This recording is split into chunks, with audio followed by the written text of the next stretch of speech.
I admire your luck, Mr. Bond. James Bond. James Bond. We all love him. He is many things. Spy or assassin, playboy. I don't suppose it's occurred to you that I might hugely prefer someone else. Is that a no? No? But since the introduction of the Daniel Craig Bond, might he be something more? In this video, I will discuss the idea of Bond as a symbol for death, a ghost, or someone immortal who can never die because he always resurrects, and not only Bond, but others as well.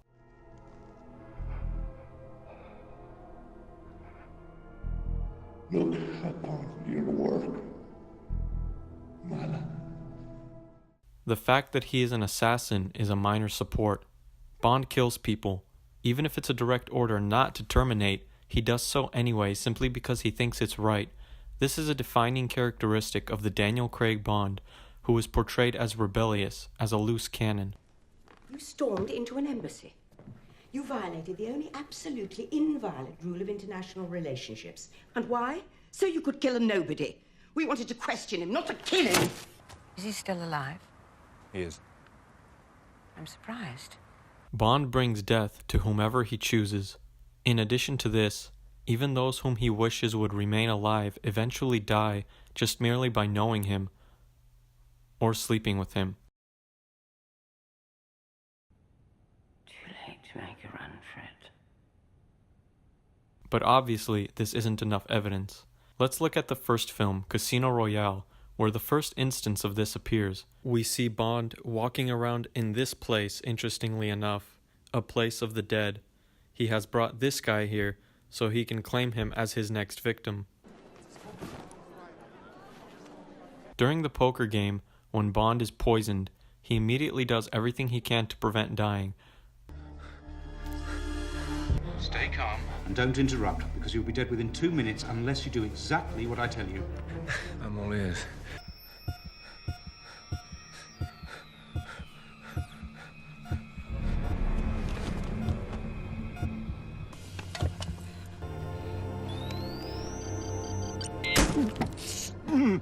In this scene, he dies and is revived, or resurrected.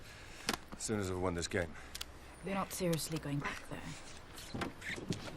I wouldn't dream of it. This is where it all begins. From this point, Bond is a walking dead man. The next one is later in the film. I was unsure of whether to mention this one or not, for it's not a very strong piece of evidence, but we do see something to the nature of Bond dying, then returning to life, as if reawakening once again. The next film, Quantum of Solace, doesn't go into this at all. Let's move on to Skyfall. We see this rather plainly in the first large action sequence. Bond is shot and falls from a great height. Anyone would have died falling that distance, let alone the shot. In fact, we see him being dragged down into the earth, almost as if being taken into the underworld, the land of the dead, hell, or whatever you want to call it. But since Bond is an immortal ghost, or death itself, he is immune to death, and we see him again, playing a drinking game involving a poisonous scorpion.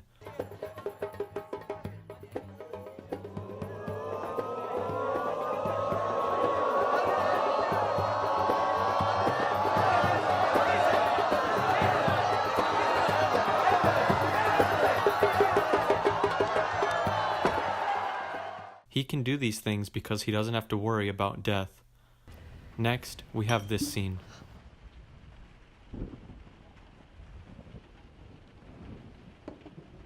Where the hell have you been? Enjoying death. And this. I'll go home and change. Well, we've sold your flat. Put your things into storage. Standard procedure on the death of an unmarried employee with no next of kin. Should have called. Bond has no family, no ties to the physical world. Even his childhood and upbringing is unclear and ambiguous. All we know is that he lived in this dark and ominous place as a child, that he has a half-brother, and this scene, Inspector. As a child, would you say you were close to your parents? My parents died when I was young. Really? How old? Old enough to remember. How, if I may ask? It was a climbing accident. So who brought you up? Someone else. But let's return to Skyfall. I've been reassigned. Temporary suspension from field work. Really? Something to do with killing 007. I only have one question. Why not stay dead? Well, everybody needs a hobby.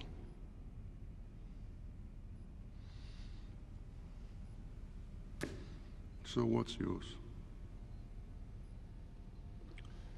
Resurrection. I read your obituary of me.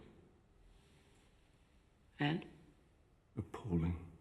And apparently, something similar goes for the antagonist Silva, what with the signet that he uses. And this. So I broke the tooth and bit into the capsule. It burned all my insides. But I didn't die. Life clung to me like a disease. The next film, Spectre, is full of these metaphors. Let's look at the film's cover, where we see Bond, and this behind him, an allusion to his representation of death. Then there's the film's opening sequence.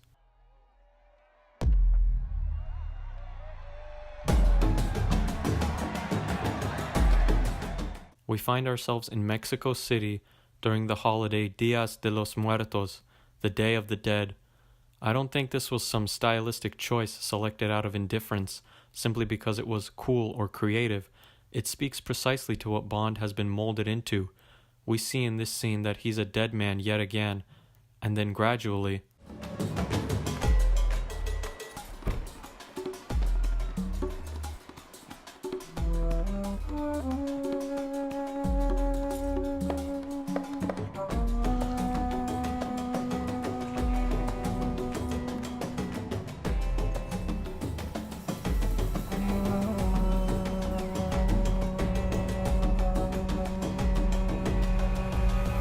Where are you going? I won't be long. he sheds the garments of death and continues his existence as an immortal ghost man floating above the streets of Mexico City. We see something similar attributed to M when we see her after her death. She was never short of surprises. She wasn't going to let death get in the way of her job. Next is this scene.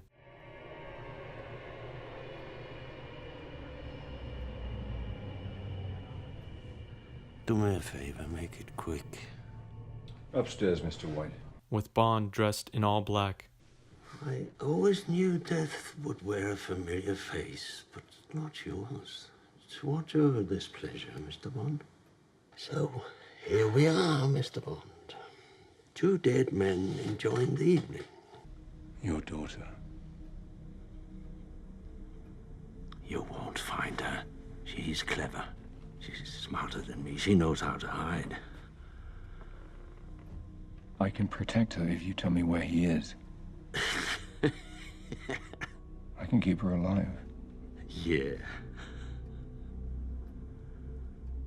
You have my word. Your word? The word of an assassin?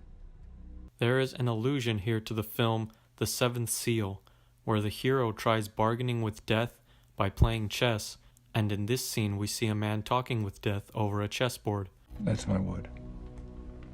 Spectre's antagonist also has these qualities. Point 007 is that Franz Oberhauser is dead. Dead and buried. And here you... I saw him. You thought you saw him. We've been through the records. He died in an avalanche with his father 20 years ago. Yes, I know that. But I saw him. So, James, why did you come? I came here to kill you. And I thought you came here to die. Well, it's all a matter of perspective. It's a matter of perspective because both are true. It just depends on how you look at it. So there we have it, the idea of who Bond actually is. That's about all that I could find. I don't know if I necessarily believe in this theory myself, but I just wanted to put this out there. Is Bond actually a ghost? Immortal? An immortal ghost? I'll leave the rest to you. Thanks for watching.